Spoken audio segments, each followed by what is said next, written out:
अस्सलाम वालेकुम। आप देख रहे हैं करा सच। मेरा नाम मुबशर लुकमान है। जब हुकूमतें या पॉलिटिशियंस या हुक्मरान अपनी गलतियां माने ना और अपनी कोताहियों पे पर्दा डालना शुरू हो जाएं तो फिर वो हर उसको ब्लेम करते हैं कि जिनका हुकूमत से कोई ताल्लुक नहीं होता।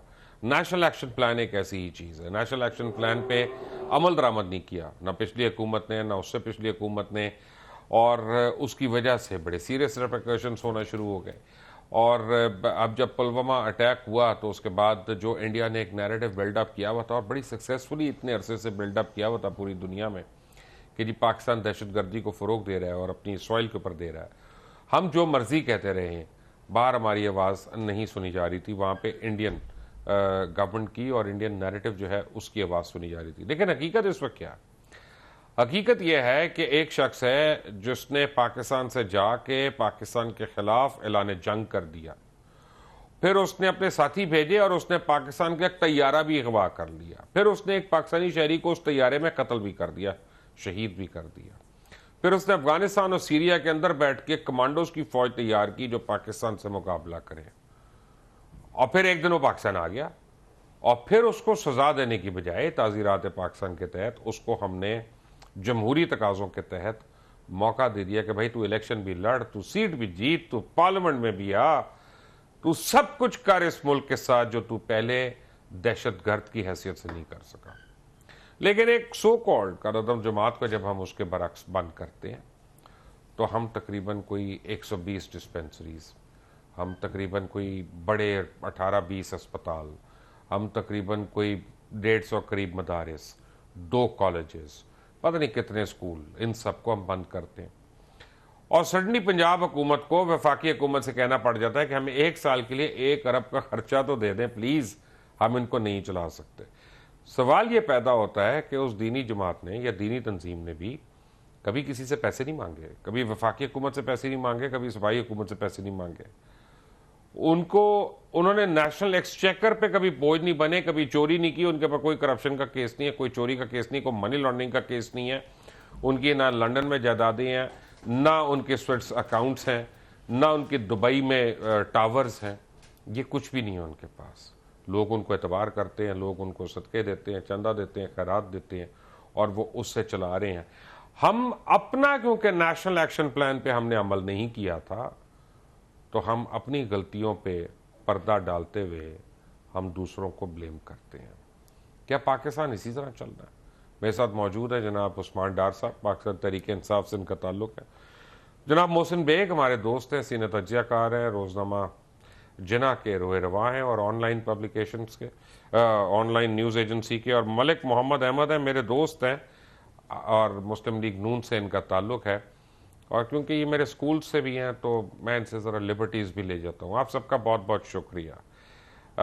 लेकिन उस्मान साहब, ये तो मानना पड़ेगा ना कि जो आप लोग कलअदम तंजीमों को बुरा कहते हैं, माजरत के साथ आप में से किसी ने ना अपना पैसा इतना लगाया यहाँ पे, ना अपनी जान इतनी मारी, स्वाए एक इमरान खान के, कि उसने सबको जमा करके उसने दिखाया कि उसने अच्छा काम किया। हम इनके सलाब में भी काम भूल जाते हैं, अर्थक्वेक के दौरान भी काम भूल जाते हैं। ना पीपल्स पार्टी, ना नून लीग, ना कोई और पार्टी हमें वहां नजर नहीं आती उस तरह से काम करती हुई, और जो नजर आता है उसको हम दहशतगर्द बना लेते हैं। देखिए मुबशर साहब, अलमिया ये है कि ये जैसे बिलावल भुट्टो साहब प्रेस कॉन्फ्रेंस भी की, फिर हुकूमत पे वो उंगलियां भी उठा रहे हैं जी कि नेशनल एक्शन प्लान पे हम काम नहीं कर रहे। इवन मलिक साहब बैठे हैं PMLN वाले, अगर आप तारीख उठा के देखें तो तकरीबन इन दोनों सियासी जमातों ने किसी न किसी शक्ल में हर इलेक्शन में तकरीबन इनसे वोट भी मांगा है और सपोर्ट भी इन्होंने मांगी है। लेकिन आज मैं समझता हूँ एक टारगेटेड कैंपेन बिलावल भुट्टो कर रहे हैं, और वही बात जो हम कह रहे हैं कि मोदी भी सरहद पर यही बात कर रहा है जी कि पाकिस्तान से ये जो दहशतगर्दी की फ़िज़ा की लहर है, और वही बात करनी कि अपने घर को साफ़ करने की ज़रूरत है, अपना हाउस इन ऑर्डर करने की ज़रूरत है। और मैं समझता हूँ कि इनके इस बयानिए को इंटरनेशनल फोरम्स में शायद वो तकवीत नहीं मिली, तो फिर इन्होंने हुकूमत के चंद वज़रा की तरफ उंगलियाँ उठानी शुरू कर दी जी कि उनके भी रुआबत रहे हैं। मलिक साहब बैठे हैं, मेरा ख्याल अगर आप माजी में देखें तो राना सनाउल्लाह साहब के भी बड़े राब्ते रहे, बहुत सारी उनकी तस्वीर मौजूद हैं। और भाई अगर अमेरिका भी तालिबान से बात कर रहा है तो तालिबान से किसी ने राब्ता किया होगा ना, तो उसको तो कोई बुरा नहीं कह रहा, कमाल करते हैं आप। यानी इसमें यानी राना सनाउल्लाह का क्या कसूर है कि अगर उनका राब्ता मेरे कहने का मकसद ये है कि इन जमातों ने भी माजी में किसी न किसी शक्ल में इन जमातों के साथ मुज़ाकरात किए होंगे, राब्ते रखे होंगे।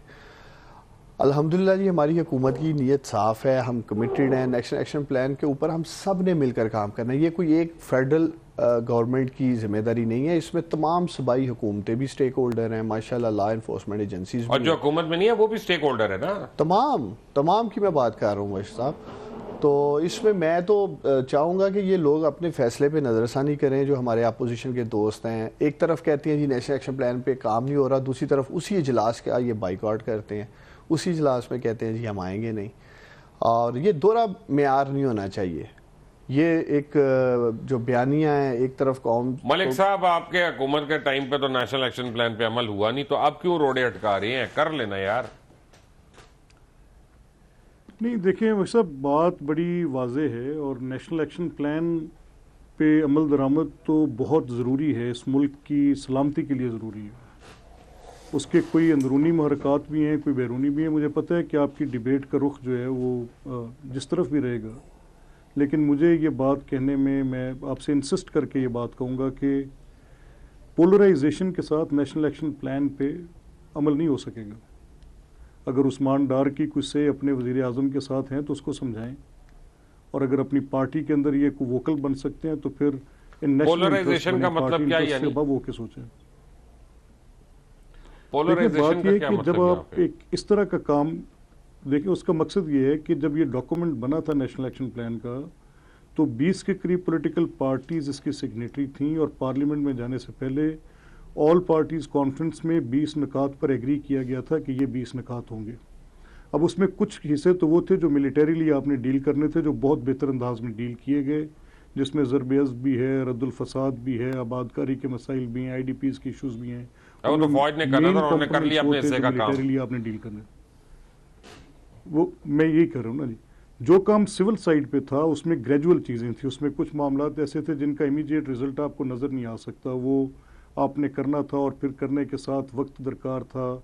फिर आपने कोई एक माइंडसेट को चेंज करने की बात थी, फिर उसके साथ आपने सिलेबाई चेंज करने थे, मदारिस को आपने मेन स्ट्रीम में लाना था। यानी वो ग्रेजुअल चीज़ें थी, मेन धारे में लेके आना था। हाँ वो एग्जैक्टली जी। उसमें मामला ये है ना कि अगर आपने एक इलाका फतह करना है या कुछ लोगों को मार के निकालना है, तो वो तो आपको इमीडिएट रिजल्ट मिलता है कि आपने कर लिया, या ये वो लोग थे जिनको पकड़ लिया। लेकिन जहाँ पर आपने एक ग्रेजुअल सोसाइटी के अंदर चीज़ों को बेहतर करना है, उसमें कुछ चीज़ें थी जो कि इमीडिएट किया गया, जैसे हेट स्पीच के तदारुक के लिए बड़ा अच्छा काम किया गया, उस पर एक्ट्स भी बने, बहुत से लिटरेचर को तल्फ भी किया गया, बहुत से लोगों को जो हेट स्पीच के ज़िम्मेदार हो सकते थे उनको पकड़ा गया, उनकी FIRs काटी गई। अभी तक वो सिलसिला चल रहा है।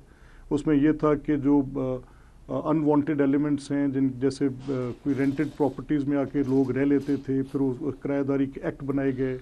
अब फिर उनकी मलिक साहब सच्ची बात ये है, हेट स्पीच पे हमें जो इत्तलात मिली है, बहुत सी जगहों पे पर्चा कटता ही नहीं है, मुतल्लिका SHO जो है इनकार कर देता है। नहीं है हिम्मत लोगों में यार अपने इलाके के मौलवी के ऊपर पर्चा काटने की। मैं वैसा आपकी बात मानता हूं सर। उसकी वजह यह है कि हेट स्पीच पे जो प्रिंटेड मटेरियल्स के साथ लोग अलाइंड थे उनको तो बड़ी आसानी से पकड़ लिया गया। यानी प्रिंटेड मटेरियल पे सारी गवर्नमेंट ने, क्योंकि वो प्रोविंशियल गवर्नमेंट्स का काम था, तो उसमें जब मैंने पहले कहा कि पोलराइजेशन के साथ बात आगे नहीं चलेगी, उसमें अगर KP की गवर्नमेंट थी, PTI की, तो उन्होंने भी काम किया। पंजाब में अगर PMLN थी या सिंध में पीपल्स पार्टी थी, सब ने हेट प्रिंटेड मटेरियल्स पे अच्छा काम किया। लेकिन जहां तक किसी की तकरीर का ताल्लुक था कि कोई मलिक साहब एक काम करते हैं ना, एक काम करते हैं, आप माशाल्लाह इतने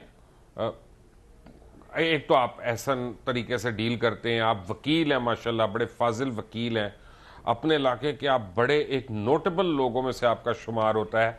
और मैं आपके इलाके में गया हूँ, वहाँ पे लोग आपकी बड़ी रिस्पेक्ट करते हैं, बेइंतहा इज्जत करते हैं। वहीं पे चलते हैं और देखते हैं कि वहाँ पे एक दफ़ा कुछ साल पहले चर्चेस के ख़िलाफ़ हुई थी और वहाँ पे आग भी लगी थी और बड़े लोग यानी मसीही बरादरी जो है उनमें से लोगों को शहीद भी किया गया था। तो चलते हैं आपकी तरफ से वहां पे, आप जिनके साथ ज्यादती हो रही हैं, आप मुझे पर्चा कटा के दिखाएं, नहीं कटेगा, मैं आपको ये बता रहा हूं। और अगर मलिक मोहम्मद अहमद खान नहीं पर्चा कटवा सकता अपने इलाके में, तो फिर एक नथु पत्तू कहां से करवाएगा यार? I have to agree with you, मुझे आपकी इस बात से 100% इत्तेफाक है कि एक बड़ा मकरू साइड है, और वो मकरू साइड ये है कि बहुत सारी चीज़ें जिस अंदाज में होनी चाहिए वो होती नहीं है, और वो सोसाइटी में इस तरह शराइत कर गई हुई है कि उसका तदारुक बहुत ज़रूरी है। जिस वाक़े का आप जिक्र कर रहे हैं, मुझे आपके इंटरेस्ट का भी पता है, आपने पहले भी उस पर प्रोग्राम किए, जो भट्टे के अंदर 2 बच्चों को एक मियाँ बीवी को डाल के फेंक दिया गया था, और पूरे 6 देहात उसके ऊपर चले गए, और उन्होंने खड़े होकर वहाँ पे उनको जलते देखा। तो मैं खुद कांप गया था कि ये क्या मुआशरा है। अगर हम देखें ना, एक न्यूजीलैंड की एग्जांपल है, एक मुस्लिम मॉस्क के ऊपर हमला हुआ तो किस तरह उस सोसाइटी ने रिएक्ट किया, और यहाँ पर एक एलिजिडली एक ब्लास्फेमी की बात थी, और उस पर उन 2 मियाँ बीवी को उठा लिया गया और जिंदा को दरगोर कर दिया, जिंदा भट्टे के अंदर फेंक दिए। तो रूह कांप जाती है कि किस मुआशरे में जिंदा हैं। वाकई ये आपकी बात दुरुस्त है, मैं इसके ऊपर ज़्यादा आर्गूमेंट दे नहीं सकता। बेग साहब, आप सुन रहे हैं हमारे दोनों साथियों की गुफ्तगू, ये यानी जो पाकिस्तान का तैयारा अगवा करे वो तो पार्लियामेंट में बैठ जाएगा इज्जत के साथ। वैसे मैं इनकी बात अभी सुन रहा था, अहमद साहब अच्छे तरीके से एक्सप्लेन करते हैं, मैंने आपको शो से पहले भी कहा कि बड़े तहम्मुल से बात करते हैं, लेकिन आपके सवाल का उन्होंने जवाब नहीं दिया। बेसिकली पीपल्स पार्टी और मुस्लिम लीग नून अगर नेशनल एक्शन प्लान पे गवर्नमेंट की दावत पे बैठना नहीं चाहते, उसकी रीज़न बताएं क्या है? क्योंकि आप लोगों ने खुद उस पर साइन किया, आप बड़ा मुत्तफ़िका वो नेशनल एक्शन प्लान बना, पिछली गवर्नमेंट ने काम नहीं किया, ये अभी करना चाहते हैं। नैरेटिव पीपल्स पार्टी से आ रहा है कि जी मोदी के डर से कर रहे हैं। किसके डर से कर रहे हैं? हम अगर नैब के केसेस ना होते तो कल से ट्रेन मार्च होती? नहीं, मुझे सिर्फ मुबश्शिर साहब ये उन्होंने नहीं बताया कि आप आना क्यों नहीं चाह रहे, आप बैठना क्यों नहीं चाह रहे। आपने साइन किया हुआ है, आप एग्री हैं नेशनल एक्शन प्लान से, अभी आपको क्या मसला आ रहा है जब उसकी इंप्लीमेंटेशन शुरू हुई है? या तो आप कुछ सजेशंस दे दें, या आप ये बताएं कि जी हम इस वजह से, तो डार साहब पे वजह सिर्फ पीएम से बात करें। देखिए, वजह सिर्फ एक है, वजह वो है नैप। अब नैप जो है वो गवर्नमेंट के कंट्रोल में नहीं है। नैप ने तबाही मचाई, नहीं उसने तो तबाही मचाई हुई है ना जी, उसने तो बिजनेस भी यार अच्छे लोगों को भी अंदर किया हुआ खुदा के सर, सारे बिजनेस आपका तबाह कर दिया, ब्यूरोक्रेसी डर गई, ब्यूरोक्रेसी हर चीज पे। आप देखिए उनका एक कानून है, असास से आमदन से ज्यादा। मैं समझता हूं पूरा पाकिस्तान इस शिक में अंदर हो सकता है, कोई शख्स भी आमदन से ज्यादा असासे नहीं बता सकेगा कि वो कहां से आए। मकसद ये है, पहले वसीम बदामी को तो अंदर कराएं। हाँ, मकसद ये है कि ये नून लीग को, पीपल्स पार्टी को सीरियसली सोचना चाहिए। नेशनल एक्शन प्लान इस मुल्क के लिए है। अभी आप देखिए हम ग्रे लिस्ट में हैं, हमने उसको भी फॉलो करना है। अगर हम खुदा ना खास्ता ब्लैक लिस्ट में चले गए तो आपका जो रया खा बिजनेस है वो भी खत्म हो जाएगा। तो इस चीज पे तो कोई सियासत नहीं होनी चाहिए। या तो फिर आप खुल के बताएं कि जी पहले साड़ियां जमानता कराओ, साढ़े केस खत्म कराओ। वो के ये गवर्नमेंट नहीं करा सकती, वो तो जुडिशरी के पास ही पावर है कि वो इनके केसेस खत्म किए। केस इनकी अपनी हुकूमतों में बने हुए हैं, अपनी हुकूमतों में बने। पीटीआई ने नहीं बनाए, बिल्कुल नहीं बनाए। पीपल्स पार्टी पे केसेस नून लीग की हुकूमत में बने, और नून लीग के जो केसेस हैं वो अल्लाह के फजल से उन्हीं की गवर्नमेंट बने हैं, और इंटरनेशनली बने हैं, और साबित भी हो गए, सजा भी हो गई। तो मकसद ये है कि मैं समझता हूँ नेशनल एक्शन प्लान पे कोई सियासत ना करे, और वो जो इस वक्त बयान किया जा रहा है वो इस मुल्क के लिए ठीक नहीं है। मलिक साहब कर लेना साइन, कम से कम साइन, यानी बैठने में क्या सर प्रॉब्लम है? मैंने अर्ज की ना, जो बेग साहब कह रहे हैं, मैंने पहले ये बात कही कि इसका बुनियादी मसला ये होगा कि ये हुकूमत की जिम्मेदारी है कि जो लोग इनसे डिसेंटिंग वॉइस उठा रहे हैं, मैंने बिलावल पर कभी तनकीद नहीं की इस मामले पर, तो हमने बड़ा क्लियरली कहा कि उनका ये मौक़िफ़ जो है वो उन्होंने बिल्कुल गलत दिया, उन्हें नहीं देना चाहिए था। और कुछ लोग जो उनके एडवाइज़र्स हैं, वो जो कोई भी ज़िम्मेदारान है, वो उनको इस ट्रैप में मत डालें। ये दुरुस्त बात है कि उनकी नेशनल एक्शन प्लान पर बड़ी well crafted, well thought of statement होनी चाहिए थी। वो एक मेन स्ट्रीम पोलिटिकल पार्टी के सरबराह हैं, तो जहाँ हमने बाकी इशूज़ पर उनकी हर एतबार से लॉजिकल अपनी रीजनिंग पर उनकी बात पे हमने उनकी तायद की किसी जगह, लेकिन नेशनल एक्शन प्लान पे कॉम्प्रोमाइज़ नहीं हो सकता। यहाँ पर कोई पॉलिटिकल पार्टी, आप समझते हैं ना कि सब बैठ के अमल करना पड़ेगा?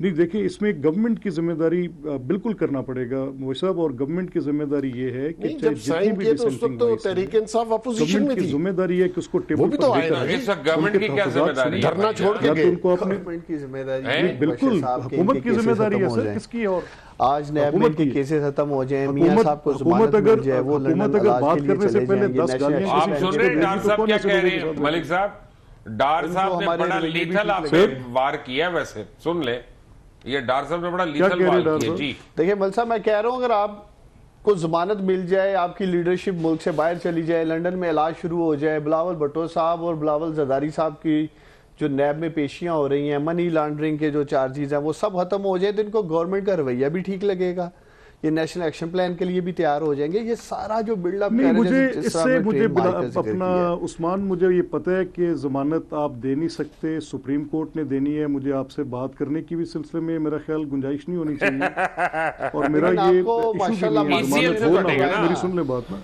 लेकिन जहाँ तक ECL मुझे पे है आपसे ना एक बात issue। करने की मेरी ख्वाहिश है कि कम से कम आप माशाल्लाह देखिए आप ना, मुझे गाली ना मुशर्रफ साहब को दें, भी इन्होंने मुझे भेजा सिर्फ बाहर। आपसे पहला झगड़ा आपकी सागरा गाली साहब से, भी इसी तरह इलाज आप गाली ना कराएंगे, वो भी नहीं दें, आप आए। बात करें और एक उस रिटोरिक से हटें जिस गाली क्यों रिटोरिक दे पर रहे हैं आप आप खड़े हुए हैं, उनको? जो कि बिल्कुल ही अनफॉर्म मुशर्रफ है। साहब के नाम को गाली कह रहे हैं भेजा आपने उन्हें, अपनी गवर्नमेंट में भेजा नहीं, था नहीं, मलिक साहब।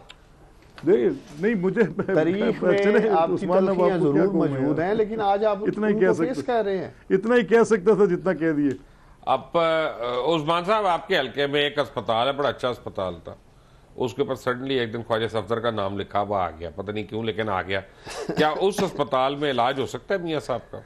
जरूर हो सकता है, क्यों नहीं हो सकता। हमने तो इन्हें कहा है पूरे पंजाब में ये बता दें, हम तो कहेंगे आ जाए इलाज करा देंगे, ये कहेंगे जी डॉक्टर के लिबास में इन्होंने गुंडे भेज दिए हैं, ऐसे लोग भेज दिए नहीं तो कि जो शरीफ इलाज मेडिकल करना सिटी नहीं अपना जानते नहीं हैं। उनका अस्पताल, इत्तेफाक अपना अस्पताल है। सियालकोट में जो ख्वाजा साहब ने अपने वालिद के नाम पे रखा उसमें करा लें, अपनी मर्जी का बोर्ड दे दें, मलिक साहब दे दें, इसी प्रोग्राम में मलिक साहब डॉक्टर्स की लिस्ट दे दें, बोर्ड बना दें, वही बोर्ड इंशाल्लाह ताला अगर वो मेरे साथ कहें कि इलाज डॉक्टर करेगा। वही होंगे जिन्होंने पहले किया तो उनकी बाईपास सर्जरी इंग्लैंड से, तो उनको बुलवा सकते हैं।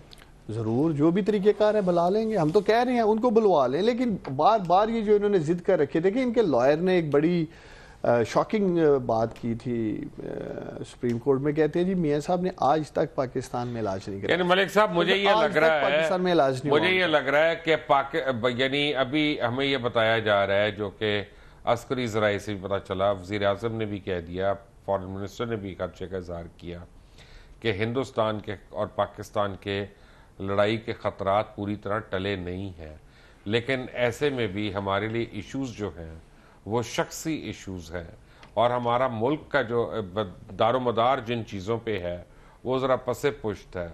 कितने अफसोस की बात है। एक ब्रेक आते हैं तो उस पर डिस्कशन करते हैं। मलिक मोहम्मद अहमद मेरे साथ है, मोहसिन बेग और उस्मान डार मेरे साथ ही हैं। एक ब्रेक के बाद, टेक अ ब्रेक।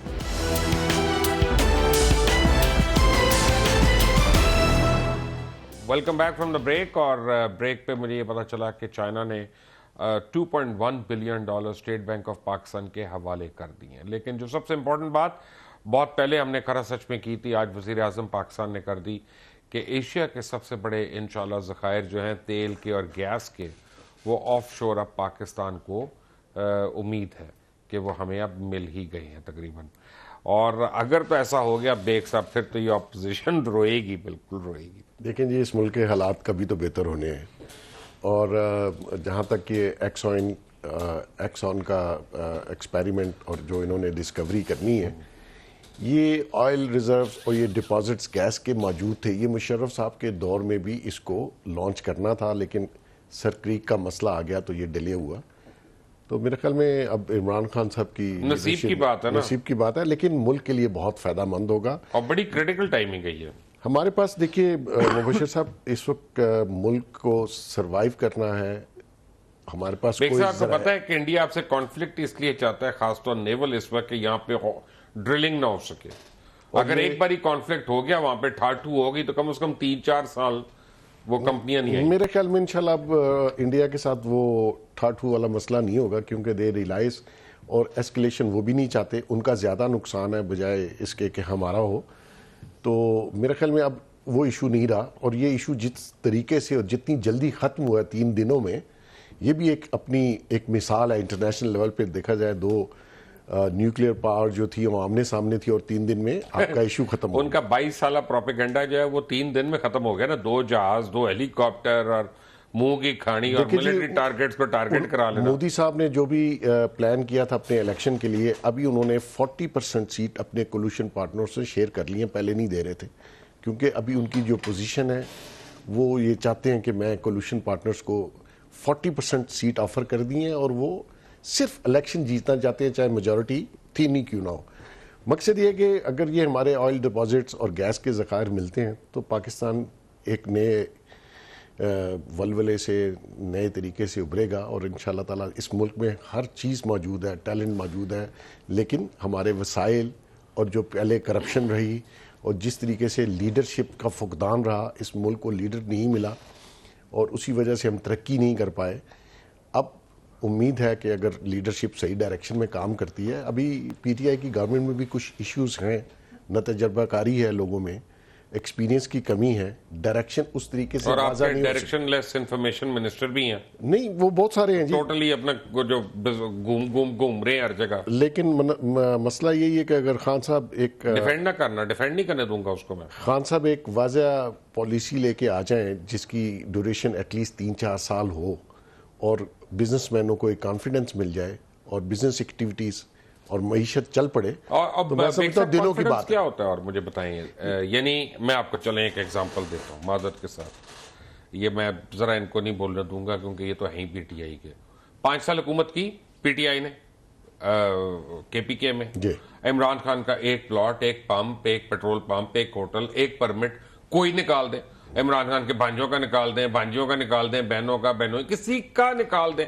यही तो इन्वेस्टर कॉन्फिडेंस होता है कि यार 5 साल आपने हुकूमत की, आपके नाम पे कुछ नहीं है। नहीं मुबशर साहब, मैं बिजनेस मैनों का कॉन्फिडेंस कह रहा हूं कि नैप, एफबीआर और एक वाज़ा पॉलिसी देनी है आपको। अगर उसमें गवर्नमेंट इंटरफेयर करना शुरू हो जाए तो आप और हम सबसे पहले इस वक्त चीखेंगे कि देखिए, गवर्नमेंट क्यों इंटरफेयर कर रही नैप है। ने एक खौफ और रास पैदा किया, उसके बाद एफबीआर ने खौफ और रास पैदा किया, बिजनेस कम्युनिटी डर गई है, फिर आपका रुपये गिरा, आपके 3 बजट आ चुके इसलिए हैं। कि आर्टिफिशियली आपने उसको $2 बिलियन लगा के उसको रोका हुआ था। देखिए वो तो सबको पता है कि पीछे गवर्नमेंट ने क्या किया। अब मसला ये है कि एक्सटेंट नहीं पता था, हद नहीं पता थी। हमने मुबशर साहब पिछला रोना तो खत्म करना है, अब आगे चलना है।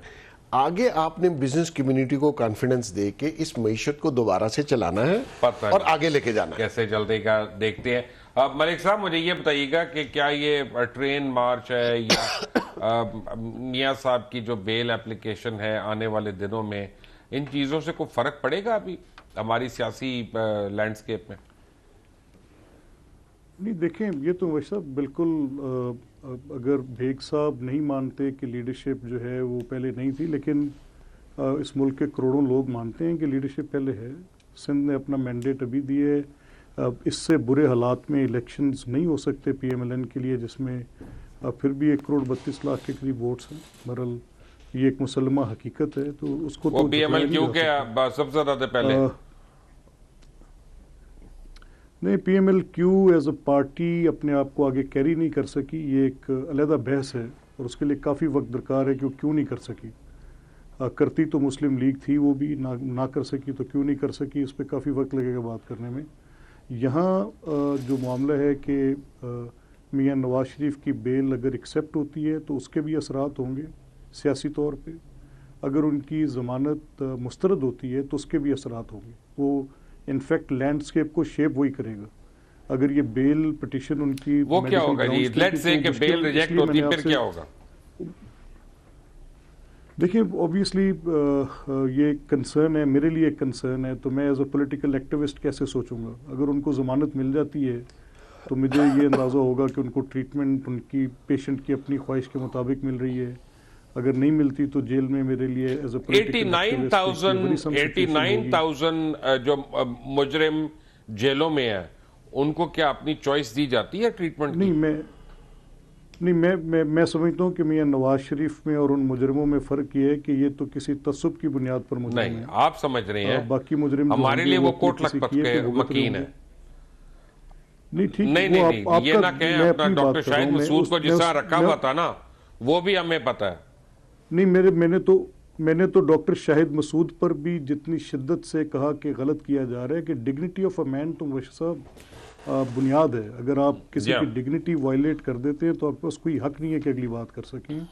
तो उनके साथ तो बहुत बुरा बर्ताव किया गया, जो काबिले बिल्कुल इस बात की तनकीद उसके ऊपर होनी चाहिए थी और सख्त अल्फाज में होनी चाहिए थी। जितनी की गई वो बहुत थोड़ी है। इसी तरह मैं ये कह रहा हूँ कि ये जो बिलावल भुट्टो लॉन्ग मार्च लेकर आ रहे हैं, अगर वो एक बड़ी तादाद में लोगों को लाने में कामयाब हो जाते हैं, जो कि सिंध में उनकी एक बड़ी सपोर्ट बेस है, वो जब चाहते हैं लोगों को मोबिलाइज कर लेते हैं और उनकी वहाँ पे अगर फर्ज electoral, करें विक्ट्री भी अगर हमेशा बनी है। ईसीएल से नाम नहीं निकाला जाता, अगर हुकूमत ईसीएल से नाम नहीं निकालती और जमानत हो जाती है, तो मियां साहब पाकिस्तान के कौन से अस्पताल में इलाज करवाना पसंद करेंगे शौकत खानम के अलावा? अगर तो कोर्ट ये फैसला करती है और उनको बेल दे देती है और गवर्नमेंट ईसीएल में नाम नहीं निकालते, तो मियां साहब के पास ये रिजॉर्ट होगा कि अगर वो समझते हैं कि उन्होंने कुछ मखसूस मुआलिजीन से इलाज कराना है, तो इस बुनियाद पर ईसीएल को चैलेंज कर लेंगे। जो गवर्नमेंट ने किया है वो उसको फाइनलिटी तो हुकूमत की कैबिनेट ही देती है, लेकिन उसकी जुडिशल स्क्रूटनी हो सकती है। उस ऑर्डर के अंदर अगर कोई बायस नज़र आएगा तो उसको ज़रूर कोर्ट में चैलेंज किया जाएगा। जी क्यों जी? देखिए, मैं तो मुबैर साहब समझता हूँ कि एक तो इनका जो ज़मानत वाला मामला है वो तो पाकिस्तान की अदालतों में है और अल्लाह का शुक्र है कि ये केस इनका अदालत में है, वरना इधर भी इन्होंने यही कह रहा होना था कि हमारी ज़मानत जो है गवर्नमेंट नहीं होनी। नहीं, लेकिन आपने ये नोट किया कि जो अदालतें आज से 1 साल पहले नून लीग को जहर लगती थी, अब वो अदालतें उनको बहुत अच्छी लग रही है। आपको ये आपने नोट किया है? देखिए भाई साहब, इन्हीं अदालतों से हमें इंसाफ मिलना, हम भी ने यही कहते सही थे। बात है। आप इनसे और पूछ कोई रहे थे अदालत ना, नहीं है। आप इनसे पूछ रहे थे जमानत नहीं होती तो ये क्या करेंगे। आपको याद होगा जब अदालत नहीं, का वो तो फैसला इनके खिलाफ आपके आया तो दोस्त इन्होंने ने भी कह campaign दिया चलाई कि थी, कौम मुझे के क्यों अंदर मायूसी निकाला। फैल गई अदालत के अब ये फैसले से, दूसरी वो कैंपेन सिर्फ चलाएंगे, मेरा मुझे थोड़ी बाहर है कि क्यों नहीं निकाला। तो इसलिए ये किस दोस्त ने कहा है सर? ये भी आप इनसे पूछ रहे थे ना, अगर जमानत रिजेक्ट हो जाती है तो ये कह रहे थे फिर हम अपना एक लाल अमल बनाएंगे, फिर हम देखेंगे क्या करना है। तो इन्होंने यही करना है, आप बाहर निकलने के लिए सारा कर अपना रहे हैं। उसका जिक्र नहीं, एक मिनट ये प्लीज उसका जिक्र मत फैल करें। रही है। वो माजरत के साथ वो जो है ना, वो जितना वो आपका मुझे अंदर से लगता है हानि है, 12वां खिलाड़ी है आपका नून लीग का, और वो अपनी हुकूमत को डैमेज कर रहा है अपनी हरकतों से और बातों से। बट एनीवे जी, तो पीएमएलएन वालों ने खुद जमानत के चक्कर में इसे सारा पोलिटिसाइज किया और हमें ड्रैग करने की कोशिश की है जी कि हम दोनों के मामलात में मुबशर, अब चाहे वो जरदारी साहब का मामला है चाहे मियाँ साहब का मामला है, हमें यहाँ हुकूमत को कोई ज़रूरत नहीं उस पर सियासत करने की। और ट्रेन मार्च देखें ना, मकसद आज ये अलमिया है इस मुल्क में कि एक मुझे एक और हैरानी है, मुझे एक और मार्च की जा रही है। मैं आपके सामने नहीं कहना चाह रहा, मुझे एक हैरानी लॉन्ग है, मार्च की जा रही है। आपको मैं देखता हूँ माशाल्लाह, आपकी पिछले 7 साल की जो स्ट्रगल है वो मेरे सामने है, मलिक अहमद की जो स्ट्रगल है वो मेरे सामने है। इसी तरह पाकिस्तान पीपल्स पार्टी में भी बड़े लोग हैं, आई मीन नौजवान भी हैं, यंगस्टर्स भी हैं, आ रहे हैं। ये गबोल साहब के साहबजादा ने ज्वाइन किया, he is a very good boy, a very fine person. कब वक्त आएगा बेग साहब के कैलेंडर देख के हम कहेंगे यार बाबों को माफ कर दो यार, अब ये नौजवान की आदत आने दो, लेट्स मूव ऑन। देखिए जी, अभी हमारी कब तक हम उनकी सेहतों के लिए रोते रहेंगे? कोई है 70 साल का इस उम्र में इस मुल्क में जिसको बीमारी ना हो? बेसिकली आपको सीनियर पॉलिटिशियंस की जरूरत है, हर वक्त है। वो जो पार्लियामेंट में लेजिस्लेशन के लिए, कानून not for running the government. Running the government के लिए भी आपको एक्सपीरियंस चाहिए। अभी देखिए पीटीआई में कुछ लोगों को उन्होंने मिनिस्ट्रीज दी, बिल्कुल अनएक्सपीरियंस थे। सीख जाएंगे यार, मैं ये कह रहा हूं, लेकिन आपको गवर्नमेंट चलाना है, आपको मुल्क का कानून बनाना है, आपको सीनियर लोग चाहिए। लेकिन नौजवान क़यादत को मेहनत करके आगे आना चाहिए, ना कि आप हेलीकॉप्टर से जंप लगा के आ जाएं और कुर्सी पे बैठ जाएं। That is also wrong. अगर कोई वर्कर या जैसे हेलीकॉप्टर से तो वही उस्मान आएगा साहब जो है, फैजियाब होगा उससे, वरना देखिए तो ना मत आया ना। ये बिल्कुल एक नॉन पॉलिटिकल फैमिली से आए, ये बड़ा आके struggle है इन्होंने इनका। मेहनत की कहां तक देखे ये इनका बहुत स्ट्रगल है, पूरा सियालकोट मानता है। ऐसे लोगों को जिनका पेशा सियासत ना हो, जिनका मोटो सिर्फ माल लूटना नहीं है, इस मुल्क की खिदमत करना है, फाइनेंशियली साउंड हो, पढ़े लिखे हो, उनकी क़यादत की तो हर वक्त गुंजाइश मौजूद है। क्योंकि ये सिस्टम पढ़े लिखे आदमी को ऐसा नहीं हो सकता कि बाहर निकाल दे। आप अहमद साहब की मैं हमेशा इसलिए तारीफ करता हूं कि ही सो नाइसली बैलेंस्ड है। देखिए पार्टी एक्चुअली कोई भी हो, इंटरेस्ट पाकिस्तान होना चाहिए सारों का। और हमारे यहाँ बहुत सी पॉलिटिकल पार्टीज में बहुत अच्छे लोग मौजूद बेनतहा। हैं। अब बदकिस्मती देख लीजिए कि अगर ऊपर लीडरशिप परफॉर्म गलत कर रही है तो उसका खुमियाजा सारे लोगों को तो नहीं होता। लोग रिस्पेक्ट भी करते हैं, ये दोबारा इलेक्ट भी होते हैं, बिकॉज अपनी एक पर्सनैलिटी है, अपना एक कैरेक्टर है, अपना एक कंडक्ट है। तो बाबों की जरूरत रहेगी माशरे में, ऐसा नहीं है कि बिल्कुल। हाँ, जो इस काबिल नहीं है, जिन्होंने माजी में एक गंद किया, मैं उस तरफ नहीं जाना चाहता, माहौल खराब होगा, लेकिन अच्छे लोगों की हमेशा गुंजाइश और जरूरत है। बेग साहब मेरे साथ ही रहिए और मलिक मोहम्मद अहमद भी मेरे साथ ही हैं। एक ब्रेक के बाद, ठीक है ब्रेक।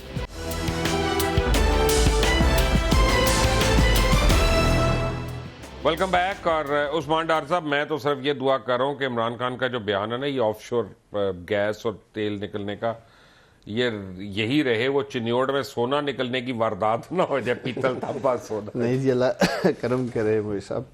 मैं समझता हूँ कि आज जो हमें मुआशी मुश्किलात का सामना है, इन हालात में ये सब कुछ होना अल्लाह ताला की तरफ से एक समझ ले तोहफा भी है, रहमत भी है। इंशाल्लाह ताला कौम को खुशबरी मिलेगी, क्योंकि देखिए नीयत साफ़ है। आपने बड़ी ज़बरदस्त बात कही है कि 5 साल हमारी हुकूमत रही है और इमरान खान ने ना कोई परमिट लिया है, ना कोई एज सच गवर्नमेंट के उस पोजीशन से फ़ायदा उठाने की कोशिश की है। जब आपके हुक्मरान या आपकी लीडरशिप मुखलिस हो, कौम के साथ और दलेर हो, तो फिर अल्लाह ताला की ज़ात भी अल्हम्दुलिल्लाह करम करती है। लेकिन इसमें कोई शक नहीं, हमारे अपोजिशन के दोस्त हम पे देखें उंगलियां उठाते हैं कि जी काम नहीं हो रहा है, या महंगाई हो गई है, या ग्रोथ रेट जो है वो नहीं बढ़ रहा है। वो साहब देखिए, ग्रोथ रेट जितना चाहिए अगर उतना नहीं भी बढ़ता, 1% नीचे रह जाता है, इंशाल्लाह महंगाई पे भी काबू पाएंगे, इकोनॉमी को भी ठीक करेंगे। लेकिन दो चीज़ें, एक एहतसाब का अमल ये नहीं रुकेगा। सर, मैं इस पे एग्री नहीं करता। उसकी वजह ही है, यहीं पे रोकना पड़ेगा। महंगाई पे अगर आप फौरी तौर पे काबू नहीं पाते तो बहुत से लोग मर जाएंगे या चोरी डकैती की तरफ आएंगे। ये आपके लिए टाइम है, उन बेचारों के पास कैलेंडर नहीं है जिसमें वक्त हो। मैं उसी तरफ आ रहा हूँ। देखिए महंगाई के ऊपर जो मैंने आपको कहा कि इंशाल्लाह काबू पाएंगे उसके ऊपर भी, लेकिन ये जो उसके ऊपर सियासत करना चाह रहे हैं, लेकिन अगर आपके वजीरों में इख्तलाफात होंगे और कॉमर्स मिनिस्टर और फाइनेंस मिनिस्टर की आपस में नहीं बनेगी तो महंगाई पे कैसे काबू पाएंगे? एंड ऑफ द डे जो आपने बात की है, तकरीबन हम सब का इंटरेस्ट पाकिस्तान ही है। पॉलिटिकल कह लें जी डिफरेंस ऑफ ओपिनियन तकरीबन हर पार्टी में एग्जिस्ट करती है। उसमें ये नहीं आप कह सकते कि अगर 2 मिनिस्टर्स की आपस में बन नहीं रही है तो वो कैबिनेट में एक दूसरे की बात नहीं सुन रहे। एक चीज तो हमने देखी ना डार साहब, ये तो आपको क्रेडिट देना पड़ेगा कि जब इंडिया ने एक कोशिश की तो पाकिस्तान पीपल्स पार्टी हो, पाकिस्तान मुस्लिम लीग नवाज हो, ANP, यानी सारी जमातों ने इतना ठोक कर पाकिस्तान का मौकफ के खड़े हुए कि मुझे भी हैरानी हुई है कि यार ये एकदम से क्या हो गया। मियां शहबाज शरीफ ने तो बहुत खौफनाक स्टेटमेंट दे दी थी कि दिल्ली पे लाल किले पे हम झंडा लगा देंगे अगर तुमने ज्यादा हिम्मत की तो। कहने का मतलब है कि वो मोमेंट थी आपकी बड़ी डिफाइनिंग, जिसमें गवर्नमेंट रीच आउट कर सकती थी उन ऑपोजिशन पार्टीज को, even for future legislation and वो क्यों नहीं किया? बड़ा जबरदस्त आपने ये बात की है। मैं समझता हूँ कि नेशनल एक्शन प्लान भी एक कौमी इशू है, इसके ऊपर भी उस वक्त ले आते ना, उस वक्त तो आपको फवाद चौधरी साहब अपना कहते जिन्ने खाती गाजरा होते ढिड से पीड़ा, हिंदुस्तान पे या भारतीय जारहियत पार्टी तो ये पार्टी तो यार ऐसी ये बातें करने की हैं। उन्हीं की वजह से जारहियत से नून लीग और पीपल्स पार्टी इकट्ठे हुए हैं। ये फवाद चौधरी की वजह से नहीं, ताने मैंने फवाद चौधरी मुराद, मकसद ये कि उनके जो इख्तलाफात हैं वो इतनी इजीली खत्म नहीं होने थे। इन्होंने ताने मार लेकिन है वो पॉलिटिकल बैशिंग दोनों तरफ से चलती है, अपोजिशन वाले भी टाइम नहीं है। टाइमिंग की जरूर बात हो सकती है, लेकिन नेशनल एक्शन प्लान पे मैं समझता हूँ हमें वही अपना मलिक साहब अपना बड़ा कमेंडेबल है जो आपकी लीडरशिप ने इंडिया को जिस तरह से जवाब दिया, हुकूमत को सपोर्ट की है। आजकल मेरा ख्याल है ये वक्त है कि आप लोग अपने इख्तलाफात भुलाकर पाकिस्तान के वाइडर इंटरेस्ट में मिलकर साथ चलने का कोई प्लान बनाएं। देखिए वो सब यही मेरा तो मानना भी ये है कि अगर बैरूनी ख़तरे के ख़िलाफ़ तमाम इख्तलाफात को बुलाकर सब एक आवाज़ हो सकते हैं तो नेशनल एक्शन प्लान बेसिकली आपने एक ऐसे मेहनत से डील करना है जो कि अंदरूनी तौर पर भी उतना ही बड़ा ख़तरा है जिसने आपको 2 जंगें लड़ने पर मजबूर किया है। तो इसके ऊपर भी सबको एक पेज पर आना चाहिए और उसके लिए जो भी हिकमत अमली हुकूमत अपनाए उसमें लोगों से डायलॉग करे। अगर तज़दीक भी कर रही है तो गलत कर रही है। हुकूमत को चाहिए कि इस इस मामले पर ये अपने आप को थोड़ा पॉलिटिकल और पोलराइज्ड एनवायरनमेंट से बाहर निकाल कर उसी स्पिरिट से आके बात करें। ये अगर फिर दोबारा कुछ वुज़रा प्राइम मिनिस्टर के नज़दीक रहने की वजह से कुछ ऐसे बयानात दें जो कि बिल्कुल ही गैर पार्लिमानी और अनकॉल्ड फॉर हों, तो उनको एहसास करना चाहिए जिसके साथ ये चीज़ें ज़्यादा एजिटेट नहीं, हम तो आपके साथ मिलकर इन बयानात को कंडेम कर रहे हैं। नहीं, आप दुरुस्त कर रहे हैं, मैं रियली अप्रिशिएट जो आप कह रहे हैं। और मेरी इसमें गवर्नमेंट से ये होगी कि ये नेशनल एक्शन प्लान पे बहुत सा काम है जो कि ग्रेजुअल होगा, आपको 5 साल लग जाएंगे, बाज़-औक़ात फ्रस्ट्रेशंस आएंगी जिसमें आपको लगेगा कि इतना कुछ करने के बाद भी कुछ नहीं हो पा रहा, मीटिंग्स और गुफ्तम नशिस्तम बर्खास्तम नहीं होगी। ये इस पर आपको जब आपने सिलेबाई चेंज करने जाना है तो मुझे साहब आपसे बेहतर सर कौन जानता है, आपको पता है कि इनको कितनी दिक्कत आएगी और फिर उस तमाम उलमाए कराम इसमें फिर उनका क्या पॉइंट ऑफ व्यू होगा, कई साल लगेंगे इस मामले को दुरुस्त करने में। ग्रेजुअल होगा, जो तलबा मदारस के अंदर पढ़ रहे हैं, जिनके इम्तहानात सर के ऊपर हैं, जो 10-10 साल से वो कोर्सेज करते अपने फाइनल एग्ज़ाम्स तक पहुँचे हैं, फिर उनको आप कैसे चेंज करेंगे जो रूट में। और ये मैं कोई थोड़े नंबर की बात नहीं कर रहा, I am talking of students in millions. मैं मदारस की बात कर रहा हूँ जो कि लाखों में, उनकी मैं बात कर रहा हूँ। So it has to be taken very carefully. इसमें फिर जो अदर एलिमेंट्स और फैक्टर्स हैं उनके ऊपर भी जहाँ पर फाइनेंसिंग के तल्लक हैं आज तक, उसमें कुछ टोटल पिछले 10-12 साल में ये जो 2 APS के वाक़े के बाद अभी तक जितने साल बीते हैं, सिर्फ 21 के 22 अकाउंट चोक कर सकें, ये उससे ज़्यादा नहीं पहुँच सके, जो कि प्रेडिक्टेड ये थे कि 80 के करीब हैं जिनको फौरी चोक कर देना चाहिए। तो उसके लिए सब्सटेंशियल एविडेंस की तलाश करनी, उसको कोई इन्वेस्टिगेशन का मॉडल, आपने बड़ी अच्छी बात की, को आज तक PPC के तहत किसी के खिलाफ एक मुकदमा भी दर्ज नहीं है, तो हाउ टू डू इट। अब ये सारी बातें बड़ी बड़ी बारीक बीनी के साथ, बड़ी अरक्रेज़ी के साथ इनको करनी पड़ेंगी। ये इनको इस पोलराइज्ड इन्वायरमेंट में ख़त्म नहीं हो सकेगा अगर पॉलिटिकल पार्टीज़ को बिलिटल करते रहेंगे। चलें ठीक है, आपने चोर मैं वेरी क्विकली, मेरे पास 1 मिनट रह गया, लेकिन डॉक्टर साहब पोलराइजेशन का मतलब मैं आपको एक समझा देता हूँ, मैं समझा देता हूँ कि अगर आप मौलाना समीउल हक के मदरसे को आप फंड दे रहे हैं जिसके ऊपर बड़े क्वेश्चन मार्क्स हैं और बाकियों को नहीं दे रहे, तो आप एक फिरके को सपोर्ट कर रहे हैं ना, वो ये कह रहे हैं बेसिकली। नहीं देखें, दूसरी तरफ वो अपना भी मामला को कर रहे हैं ना कि बहुत ज़्यादा पोलिटिसाइज हो रहे हैं इनके मामला, सेहत वाले बिलावल साहब के मामला। किसी एक मदरसे को नहीं कह रहे जी, इंशाल्लाह ताला जो मदरसे माशाल्लाह सही काम कर रहे हैं, ठीक काम कर रहे हैं, उन सबको सपोर्ट करेंगे। कोई ये एक ऐसा नहीं है, ये ज़रूर नैरेटिव बिल्डिंग की कोशिश करेंगे जी हम किसी एक मदरसे को खास तौर पे सपोर्ट कर रहे हैं। ज़रूरत सिर्फ इस बात की है, मलिक साहब कमिटमेंट करें कि आप इनकी पार्टी, पीपल्स पार्टी वाले एक वसी तर नेशनल इंटरेस्ट में, नेशनल एक्शन प्लान पे हम सब मिलकर काम करेंगे, जिसमें मलिक साहब नेशनल एक्शन प्लान पे काम करेंगे। देखिए, मेरी तो डिज़ायर है, मैं तो वैसा आपको पता है कि एक मॉडरेट आदमी हूँ, मुझे किसी किस्म की शिद्दत पसंदी के साथ मुझे तो खौफ आता है। मैं तो चाहता हूँ कि एक ऐसा माशरा जो कि सिर्फ अल्फाज की बुनियाद पर तश्कील दिया जाए और उसमें बात करने की मुझे भी आज़ादी हो और मुझे गाली ना पड़े, ये भी शिद्दत पसंदी है ना, तो मैं तो इसको भी रोकना चाहता हूँ। मैं तो चाहता हूँ कि आर्गूमेंट दलील के साथ बात, मैं ख्याल है हर पाकिस्तानी आपसे इस बात पे एग्री करेगा, बट सामने लाएं, वी विल पूरी सपोर्ट करेंगे सर।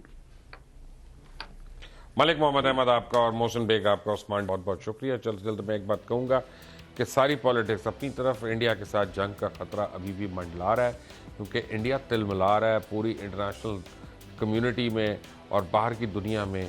उसका जो इमेज है ग्रेटर इंडिया का, शाइनिंग इंडिया का, वो शैटर होकर गिर गया है। उसका ख्याल तो उसकी आर्म फोर्सेस की इतनी धाक बैठी हुई है कि वो रीजन का पुलिसमैन बन जाएगा, और अब हमारी अफवाज ने उसको 2 थप्पड़ मार कर उसको जो है वो गली का एक कुछ और बना दिया। अंटिल द नेक्स्ट टाइम, अल्लाह हाफ़िज़।